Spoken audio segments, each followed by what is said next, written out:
안녕하세요, 하이드입니다. 하이엄. 해몽 컨텐츠를 기다리시는 분이 있는지 모르겠지만 오늘은 제보받은 꿈 중에서 조상이 꿈에 나왔을 때에 대한 해석을 해보도록 할게요. 꿈을 해석할 때 일반적으로 기승전결을 따라가게 됩니다. 따라서 단편적인 기억들로는 해석하기 어렵고 꿈속에서 어느 정도의 이야기가 완성된 형태로 진행돼야 한다는 뜻이죠. 꿈 자체가 좀 짧은 분들은 어디서부터 어떻게 해석해야 할지 모르겠다는 분들이 많으시더라고요. 이 영상에서 제가 팔자에 불의 기운이 강하면 꿈에서 이미지만 남고 꿈이 생생하지도 않고 오히려 뚝뚝 끊길 거라고 했잖아요. 아마 지지에 사화, 오화, 미토, 천간으로는 병화, 정화가 있다면 많이 공감을 하실 텐데, 그런 분들을 위해서 잠깐 느낌을 설명해드리자면 기승전결이 있는 꿈은 이런 거예요. 아시는 분들은 아실 수도 있는데 저는 옷이나 신발, 패션 아이템을 무척 좋아합니다. 그래서 꿈에도 신발이나 뭐 갖고 싶은 것들이 자주 나와요. 근데 이제 보면은 신발이라는 것도 내가 좋아하는 이유가, 저는 약간 전통적인 어떤 그런 헤리티지 같은 걸 가지고 있는 것들을 굉장히 좋아하고, 그 중에서도 내가 그 당시에 뭔가 갖고 싶지만 갖지 못했던 이런 것들에 대한 열망 같은 게 좀 있었던 것 같아.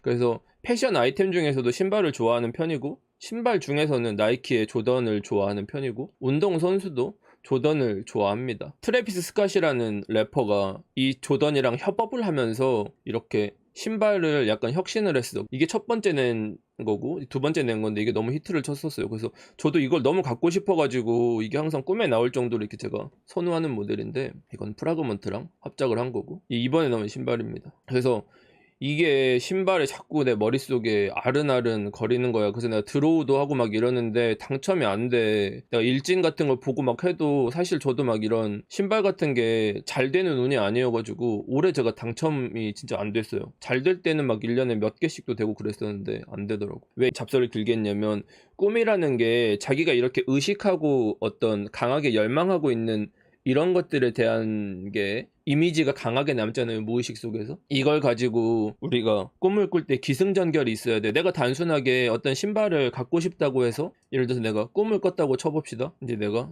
잠에 들어. 잠에 들면 이렇게 무의식의 상태니까 어떤 이렇게 생기 있는 모습이나 표정이 있진 않겠지. 근데 이제 꿈에서 내가 이 프라그먼트에 대한 꿈을 꿨다고 쳐요. 그러면은 내가 하이드가 길을 가다가 프라그먼트 신발을 발견해서 이거를 얻었다. 이걸 가지고는 해몽을 할 수가 없어. 여기서 일어나는 거는 그냥 이 내가 갖고 싶어 하는 무언가를 얻은 것밖에 안 되는 거야. 그러니까 보통 사람들이 나한테 해몽을 해달라고 사연을 보내달라고 해가지고 받아보면은 거의 대부분 이런 내용이라고 볼 수 있어요. 기승전결이 전혀 없어. 내가 이 맥락을 해석할 수가 없어. 그냥 이 신발을 보고 얻은 것밖에 없어. 어떤 종류의 기승전결이 있어야 되냐, 예를 들자면은 그런 거지. 데프콘이 막 신발 거래한 썰 있어요. 그 흑인 형이랑 이태원에서 만나가지고 신발 거래한 썰 같은 게 있는데, 막 어떻게 만나가지고 내가 이태원에 가가지고 뭐 그 형이랑 약간 무슨 막 마약 거래하듯이 암호 같은 거 주고받으면서 이런 썰 같은 게 있거든요. 굉장히 길어. 근데 내가 이걸 다 설명해 줄 순 없고, 예를 들자면 그런 거야. 내가 아까 하이드가 꿈을 꿨는데 꿈속에서 이 신발을 만났다, 이렇게 해석하는 게 아니라, 예를 들자면 이런 거예요. 제가 꿈을 꿨어요. 멀리 복숭아 밭이 이렇게 딱 보여. 막 도화꽃이 이렇게 쫙 피어 있어요. 여기 어딘지 모르겠어. 천상의 세계인지 뭐 현실 세계인지 잘 모르겠지만 복숭아가 쭉 보여. 아, 복숭아 밭인가? 복숭아 냄새 나는 것 같기도 하고. 그래서 쭉 걸어가 봤지. 근데 구석에 딱 보니까 웬 유비 관우 장비가 복숭아 나무 아래에서 도원 결의를 딱 하고 있는 거야. 근데 여기서 딱 보니까 장비가 이 조던을 딱 신고 있는 거야. 멀리서 이게 딱 보여. 그럼 생각해봐. 꿈이라는 건 자유롭기 때문에 내가 어떤 기물들이나 내 직업들이나 이걸 자유롭게 설정할 수 있거든. 꿈이라는 걸 딱 자극한 순간부터 나는 어떻게 되냐, 아, 그러면 내가 이 갖고 싶었던 트래비스 스캇을 얻어야겠다라는 생각을 하겠지. 그래서 독화살을 싹 발라. 멀리서부터 일단 픽픽 해서 관우 저격. 그래서 관우 픽 쓰러져. 일단 관우를 먼저 잡아야 돼. 얘가 제일 싸움을 잘하기 때문에. 유비는 그 힘 캐릭이 아니에요. 얘는 그냥 덕장이야, 덕장. 매력도가 높은 캐릭터지. 이빨 털어가지고 약간 사람들 회유하고. 그래가지고 이제 독화살 피픽 쏴서 죽었어. 유비는 사실 이때 되면 아 뭐냐고 이러면서 막 도망갈 거야. 얘는 사실 뭐 이렇게 싸움을 잘하지가 않는단 말이야. 근데 그 와중에 이제 갑자기 장비가 이제 이놈이 감히 내 형을 죽여? 이러면서 나한테 확 달라들 거 아니야. 근데 장비는 무력만 높지 지능이 높은 캐릭터가 아니거든요. 그래서 딱 장비가 나 막 뛰어오면 잠깐 장비 저기 좀 봐봐 이러면 뭐지? 하는 순간 뒤통수 딱 때리고 장비는 쓰러진다. 그리고 유비는 멀리 도망가겠지. 의리가 없으니까. 그리고 딱 그 장비한테서 내가 트래비스 스캇을 벗겨서 신었다. 이렇게 스토리가 이어지는 스토리들이 있어야 돼요. 중간 과정들이 다 설명되는 모든 과정들을 내가 알아야 해. 그래야 해석을 할 수가 있어요. 단순하게 하이드가 잤는데 무슨 신발을 얻었다, 이걸로는 전혀 아무런 해석이 되지 않아. 요지는 해몽을 하려면 어느 정도의 서사, 기승전결이 있어야 된다. 꿈의 호흡이 어느 정도 길어야 한다 입니다. 뭐 중간 내용이 이렇게 저렇게 됐든 상관없어요. 그래서 제보를 받을 때도 그런 기준을 많이 고려를 했습니다. 다른 컨텐츠도 같이 하다 보니까 찍는 게 좀 오래 걸리긴 했는데 이런 게 재밌으면 앞으로도 종종 하도록 할게요. 오늘은 그래서 조상 꿈에 대한 해몽 단식을 알려드릴 거예요. 여러분들이 이걸 보면 대충 조상 꿈이 나오면 이런 맥락이구나 이걸 알 수 있게끔. 만약에 알던 사람이 꿈에 나오면 아무래도 그게 무슨 의미인지 자꾸 생각해보게 되잖아요. 우리가 알던 사람이면 괜히 어제 꿈에 너가 나왔다고 말을 해보기도 하고 이게 어떤 걸 암시할까 생각해보기도 하고 인터넷을 찾아보거나 뭐 이렇게 하잖아요. 근데 그게 우리 가족이라면, 특히 돌아가신 할아버지나 할머니 같은 조상에 대한 꿈이라면 더욱 의미 부여를 하게 되겠죠. 제보자분도 그런 궁금증 때문에 꿈을 보내주신 것 같은데 돌아가신 어머니 꿈을 꿀 때마다 뭔가 암시되는 것 같다라고 하셨어요. 먼저 맥락을 소개하자면 제보자분께서는 어머니가 돌아가신 지 8년 정도 지나갔고 그 사이에 집을 한 채 날리셨다고 해요. 요새 집값이 어마어마하잖아요. 그러니까 거의 전 재산에 가까운 어떤 재산을 잃은 건데 자기한테는 대단히 심각하고 마음 아픈 일이잖아요. 그래서 그 집을 되찾겠다는 목적을 자나깨나 항상 생각하셨다고 해요. 그런 상황에서 어느 날 돌아가신 어머니 꿈을 꾸게 됩니다. 꿈에서 도장이 화장실에 빠졌는데 그걸 어머니가 그 옷걸이 있잖아요. 철사로 된 옷걸이를 풀어서 길게 만들어서 그걸 이렇게 막 넣어가지고 꺼내서 주셨다고 해요. 도장을. 신기한 점은 이 꿈을 꾸고 난 다음에 그 집을 도로 되찾으셨다는 거예요. 아마 그래서 꿈에 어머니가 나올 때마다 이게 무슨 의미인지, 뭐 좋은 의미가 있는지 이런 걸 생각해 보신 것 같아요. 일단 여기서 이 스토리를 듣고 제일 먼저 짚어볼 중요한 포인트는 뭐냐면 어머니가 돌아가신 후에 가세가 기울기까지, 즉 큰 손해를 보게 된 시점이 약 8년 정도의 시간을 거쳐서 일어났다는 거예요. 시간이 걸렸다. 한 방이 아니다. 8년의 시간 동안 날아갔다는 뜻입니다. 사주에서 우리가 가장 큰 손실을 말할 때 편관이라는 글자를 주의 깊게 봅니다. 편관이라는 거는 치우칠 편자를 써서 일간인 나 자신을 강하게 극하는 기운이에요. 이걸 극복하지 못하면 아무것도 할 수가 없는 절망적인 상황으로 몰아갈 수도 있는 글자입니다. 그래서 편관운에 괜히 겁먹는 분들도 많은 것 같은데 편관을 우리가 칠살이라고도 불러요. 사주에서 살이라는 말은 정말 무서운 뜻인데 한자로도 살 자체가 죽일 살이라는 뜻입니다. 살인할 때 살이에요. 근데 이걸 뭐 이길 살이라고 쓰기도 하는 거죠. 한마디로 극복하지 못하면 그로 인해 내가 죽는 것, 그러니까 물러설 수 없는 것, 이게 살의 진짜 의미입니다. 우리가 사주를 보면 온갖 신살이 많잖아요. 뭐 백호대살, 뭐 개강살, 양인살, 비문관살, 원진살 어쩌고저쩌고 막 이렇게 이런 것들 막 흉살이네 뭐네 해가지고 사람을 괜히 겁먹게 하는 말이 참 많던데 사실 이런 것들은 사주가 아니고 우리가 다만 10가지 육신, 사주를 볼 때 우리가 구조를 따지는 나를 기준으로 한 10가지 육신 중에서 편관이라는 글자만을 살이라는 단어를 써서 칠살이라고 합니다. 좀 경계를 해야 된다는 거지. 그래서 편관으로 관살이 사주에서 강한 기운을 가지고 있다라고 하면은 살이 왕하다, 살이 강하다 이런 표현을 많이 씁니다. 편인이 편관을 생을 해가지고 우리가 편관 편인으로 같이 상생이 된다 그러면 살인 상생한다, 이렇게 가끔 제가 라이브 할 때 이런 용어들을 종종 말을 하잖아요. 이제 여러분들이 이런 용어에 대해서 디테일하게 막 공부하거나 할 필요는 없어요. 제가 강의를 하거나 할 때 부분 설명을 해드리니까 그런 부분만 들어도 이제 문득문득 생각이 날 거라고. 우리가 관이라는 것 자체는 즉 일간을 극하는 존재예요. 보면은 목화 토금수 비식 재관인 이렇게 해서 내 기준 다다 다음 오행이 바로 관이잖아요. 이처럼 일간에서부터 항상 7번째가 되는 글자가 나를 극하는 존재, 즉 살과 같은 나쁜 기운이라고 봐서 7번째, 칠살이라는 용어를 씁니다.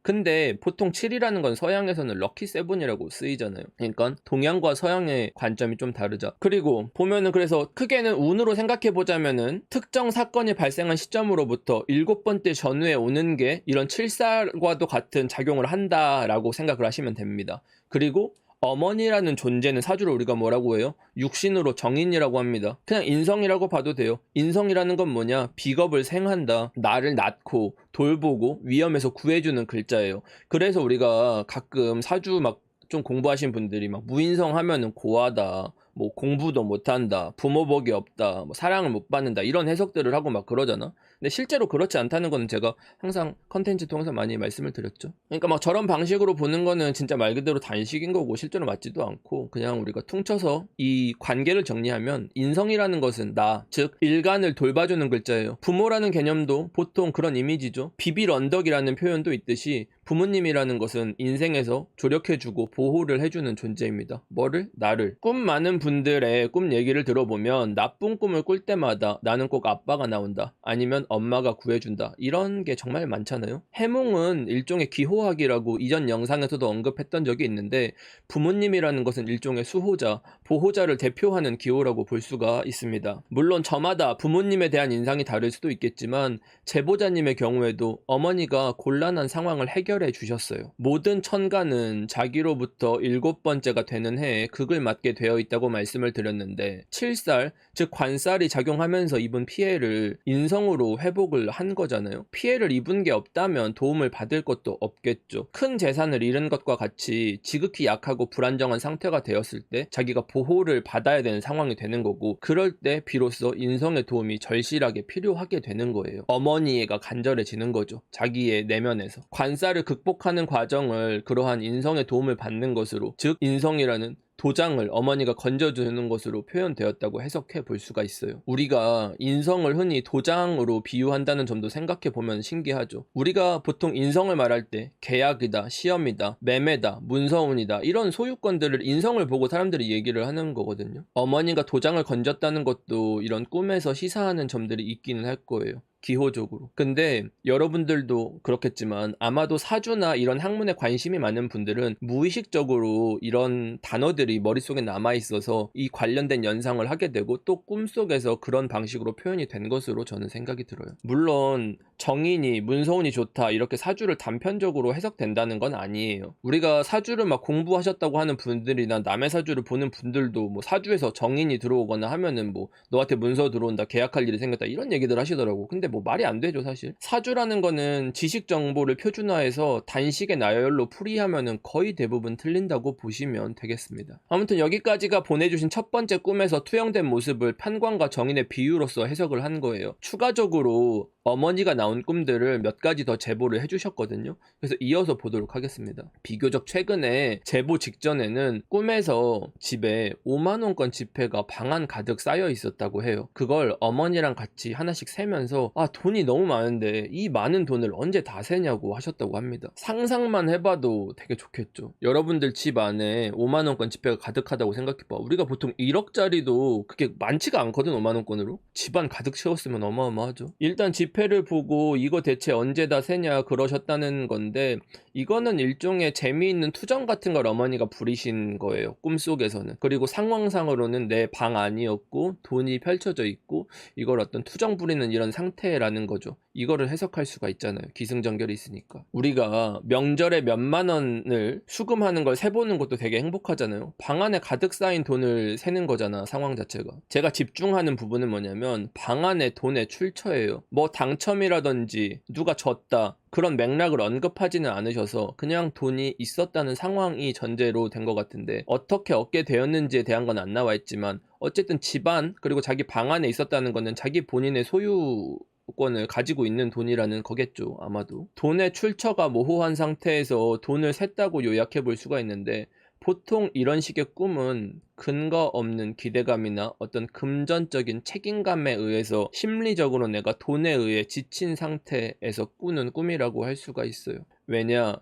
지친 마음에 투정을 부리는 상태, 어머니가 투정을 부렸지만, 그리고 보호해 주기를 바라는 상태, 돈을 언제 다 세냐고 말하는 정도의 마음. 하지만 그 돈에 출처나 근거가 있지는 않은 거. 그래서 내가 무언가를 바라는 희망, 그리고 내 금전적인 부분을 보호해 주거나 도움을 얻기를 바라는 희망이 느껴지는 꿈이라고 판단을 했습니다. 어머니가 흰색 바둑알로 하트 모양을 만들어서 그 안쪽을 바둑알로 채우는 걸 바라보는 꿈도 제보를 해주셨어요. 우리가 바둑이라는 건 서로 다른 색을 잡아먹는 게임이라는 건 다들 아시죠? 바둑에서는 공간을 비우고 집을 만들어야 점수가 납니다. 게다가 서로 번갈아서 두는 게임이에요. 혼자 두는 거는 불리한 상황이잖아요. 이건 본인이 이제 어머니의 그늘이나 정신적인 의존에서 벗어나서 스스로 성장하고자 하는 의미가 있다고 보여집니다. 그게 하트를 그리고 바둑을 두는 듯한 일종의 놀이로 연출됐다는 건 특별한 의미가 있다기보다 자기가 어머니에 대한 깊은 애정이 담겨 있는 상태를 말하는 것 같아요.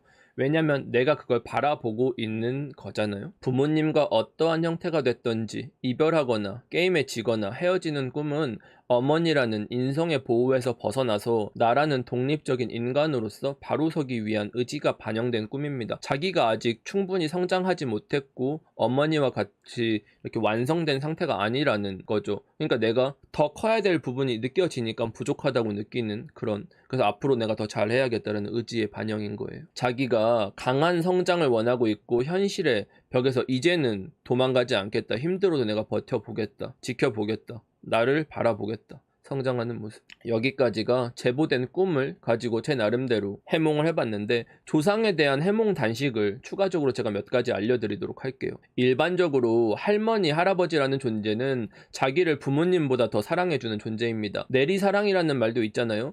부모님은 나에게 어떤 기대감이나 바라는 부분이 있다라고 하면은 할머니, 할아버지는 있는 그대로 나를 예뻐해주는 존재예요. 이런 정서가 깔려 있지만 나이를 먹을수록 자주 못 보게 되면서 서운한 감정이라든지 왜 자주 찾아뵙지 못할까 하는 자책도 들 수가 있겠죠. 할머니는 시골에 혼자 계실 텐데 본인은 도시에서 생활하면서 마음도 복잡하고 일종의 마음의 짐 같은 게 있을 수 있잖아요. 했어야 했는데 현실에 치이면서 자주 보지 못한 것에 대한 마음인 거죠. 그러한 마음의 빚, 내가 잘 돼서 보답해야겠다. 지금 상황이 여의치 않으니까 뭔가 드라마틱하게 개선되었으면 좋겠다라는 건데, 꿈에서 할머니, 할아버지가 나타나서 온화한 표정으로 자기가 받았을 때 기쁜 어떤 것을 건네주었다면 이건 대단히 길몽이에요. 자기가 걱정하고 있었던 것, 마음의 짐이었던 것을 일거에 해결할 수 있는 꿈이라고 볼 수 있기 때문입니다. 다만 할머니, 할아버지의 표정과 그 꿈의 기승전결 과정을 주의해서 봐야 돼요. 받은 물건이 본인이 싫어하거나 무서워하는 것이라고 하면 그거는 일종의 경고의 의미가 되는 겁니다. 앞전에 꿈을 다루면서 댓글에도 그렇고 본인이 꾼 꿈을 많이 알려주시더라고요. 해몽을 궁금해 하시는 것 같아서 이렇게 제보도 받아보고 관련된 해몽 단식도 알려드리는 영상을 준비해봤습니다. 꿈은 단편이 아니기 때문에 여러 꿈을 조합해서 전체적인 스토리, 기승전결을 보는 게 정확한 해석이 되거든요. 그래서 일부러 요약을 하고 그 중에서 특히 집중할 부분을 위주로 알려드렸는데 재밌게 보셨다면 좋겠습니다. 본격적인 꿈의 해석, 해몽에 대한 이야기도 주로 다뤄볼 예정이니까 많이 기대를 해주시고요. 이번 영상을 기점으로 본인이 어떤 꿈을 꿨는지 한번 간단히 메모를 해보세요. 근데 뭐 제보 주시는 분은 진짜 상세하게 보내시긴 하거든요. 그러니까 기억력이 진짜 좋긴 한 것 같아요. 그리고 꿈에 대한 제보는 제가 영상 업로드 사이사이에 답변을 하고 있는데 제가 전업 유튜버가 아닌 만큼 제작에 아무래도 한계가 좀 있습니다. 그래서 답변이 조금 늦어지고 있다고 하더라도 여유 있게 기다려 주신다면 좋을 것 같고요. 복채는 언제나 그렇듯 구독, 좋아요, 댓글입니다. 그리고 혹시 제보자분도 보시고 댓글을 달아주신다면 정말 반가울 것 같아요. 자, 여기까지 꿈에 대한 이야기를 다뤄봤는데 평소에 잠을 잘 못 주무셨던 분들도 오늘만큼은 편안한 밤 되시기를 바라겠습니다. 긴 영상 봐주셔서 감사합니다. 빠이염.